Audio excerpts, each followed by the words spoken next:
I'm interested in that little thingy over there, whatever that is. Oh, why does everything have to be so bland in my life? Hey friend, how is life? Tourists annoying you? Yeah, I know what you mean. So look, you can sit here and think about how you are going to get old and be cut down. Okay, maybe better not.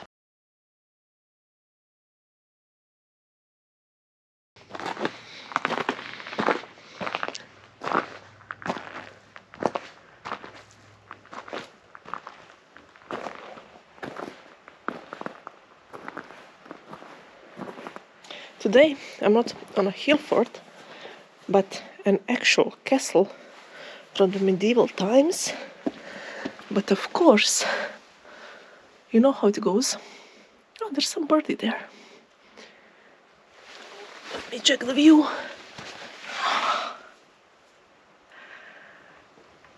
You know how it goes? During the Iron Age, there was actually a hill fort here, and they did find pottery pieces and stuff from that time. Of course, all of that probably lays deeper under the ground. There's a lot of history here, obviously. Already managed to visit the church, just briefly. It's a very small one, somewhere for, I believe, 14th century or so. Well, if you're interested, you can pause and read the details here. It was a bit cold there, so I had to go out sooner. And I lost the people I'm with today. I have no idea where they went. And I think we are alone. So it's a bit scary. Anything fun? Anything fun? Let's see what's up there. I'm interested in that little thingy over there, whatever that is. Like a rectangular part, maybe of part of the tower or some other room. Let's see. Oh, nothing. Why does everything have to be so bland in my life? I thought I would discover a witch or, entry to the underworld or the upper world or whatever. There seems there is no magic in this world.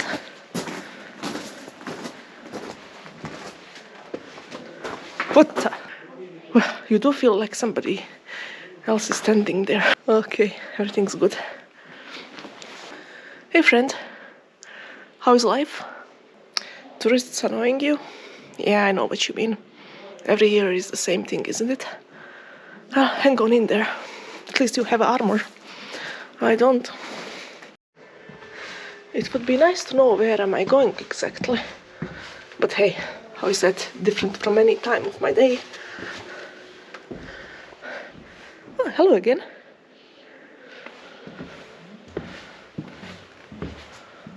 Nice view.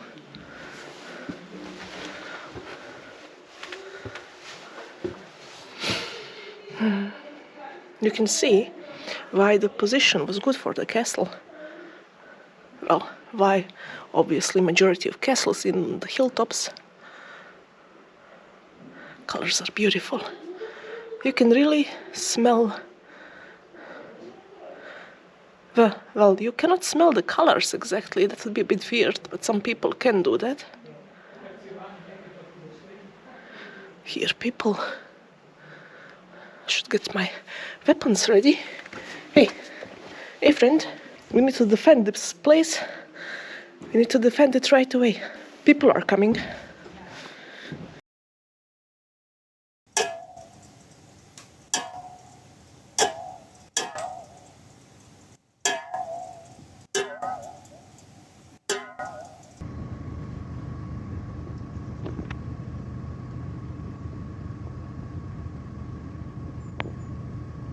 Well, this will be a very short walk in some kind of tiny trail. Still don't know what that is about. I only know that cars are too close for my taste. But yeah, right here at the beginning, we meet these guys. You know, a lot of beginner foragers or those interested in plants, they always wonder what this is when they look at it, because it is quite prominent, you know. You can easily spot it. It looks like a arrowhead if you think about it. That's Italian arum, if I pronounced it correctly, and it's toxic to humans. So we'll just let it be. It will bloom in spring. I believe it has some kind of white flowers, but for now it's flowerless. Well, for now and for some months forward for sure. It's so interesting to notice these little small things that you, for some reason or another, don't initially notice. You know, you either think about something else or something similar. And this time I had to be like few centimeters away from the thing in order for me to notice it. Now let me try to recreate my experience. I'm trying now to show you my point of view, which is something like this. And as I moved forward, I'm just walking and thinking, and then like, whoop, wait a minute, these are not leaves, these are mushrooms. This is a ton of mushrooms. There's also some there, there's some here, there's some here just popping out. You see, struggling through the leaves and winning the battle, it seems. There is a bunch of them just under this bench. See? Some different kind over here. Brown one. And I'm not 100% sure of the identification, but this is probably either sulfur tuft mushroom or something very, very similar. It has greenish gills. They do start as yellow and then they darken to a bit greenish. I hope the camera will catch it well. We'll see. And what is interesting, it is used experimentally in forestry to combat another mushroom, which is Armillaria, that causes Armillaria root rot in conifers. So this is a managed forest here. I'm wondering, is this here on purpose or just by nature? Who knows? But yeah, growing on deadwood, toxic to humans. Don't worry, nothing will happen when you touch it, but be cautious. I still prefer to wash hands or wipe them after touching stuff, because you never know how your skin will react to stuff.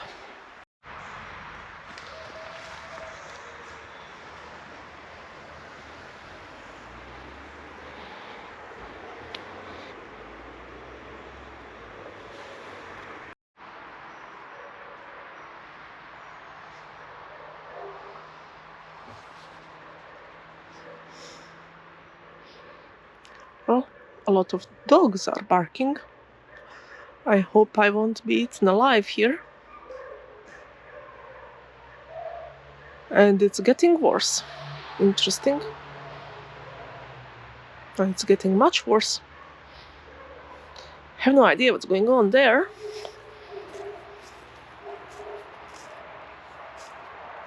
Maybe they smelled me.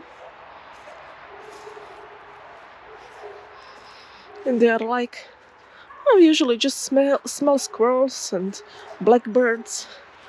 Now there is some dirty human coming along. That's unexpected. Here a lot of birds. Huh. Weird. You know, it's very interesting how can you be so close to gas stations and vehicles, you know, traffic, a very large amount of it, and at the same time be in the middle of the forest that looks pretty much wild if you don't look at the trail that's wide and very civilized. Just look at this part. This part is much better.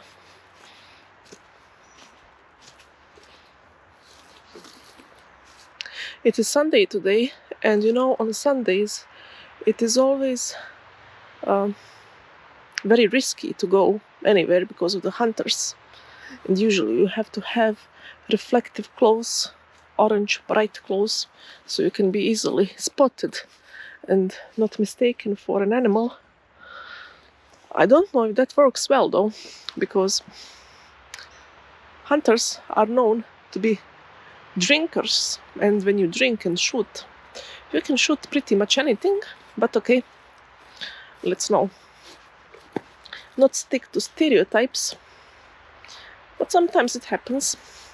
Hunting accidents. Quite an interesting remains of a tree. I never seen one this big that's alive on the path to here.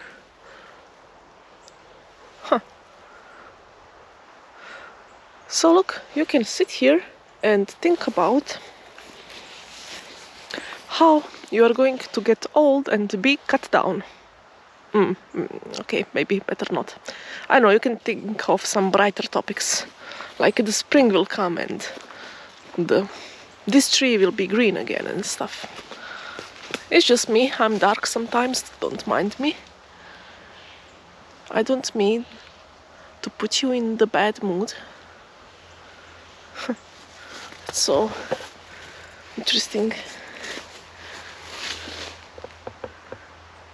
So it seems we didn't stop with giant dead cut down trees right there. Oh, it looks like a hand, well, with one severed finger. The story about these is actually very sad. These are sweet chestnut trees. You can see they have specific bark that goes sort of in spiral. You know, if you track it. That one over there was one of the largest chestnuts in this area. And unfortunately,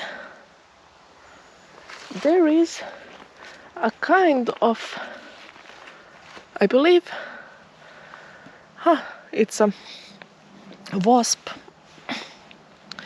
that got here from Asia and in around 2010 started to colonize, not to colonize, but to destroy the chestnut. That's only one of the factors. There is also cancer of the chestnut bark. So cancer of the chestnut bark, this wasp that got here from Asia, and also these recent climate things like very severe droughts and then large amounts of rainfall that come after. But two most significant ones are the bark cancer and the wasp. And actually this very forest is the one where they introduced enemy of the wasp for the first time as experiment to see how it will work out in saving the chestnuts. So it is in this forest near these dead giants where, well, at least in this country, the first serious, or one of the first serious battles against the imported wasp started. I don't know how successful or not they were. I need to look it up because the information here does not say much about that. I hope they were at least a bit successful. And this is how this very tree looked like in 1990.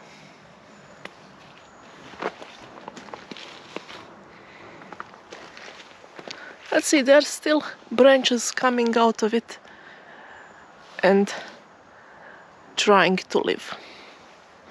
Same thing with the other one. Could be a kind of symbol of perseverance, if you ask me. See, I'm not always dark. I see the optimistic and bright side too.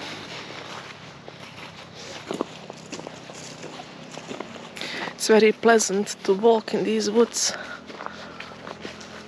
Such classic autumn vibes and fallen trees.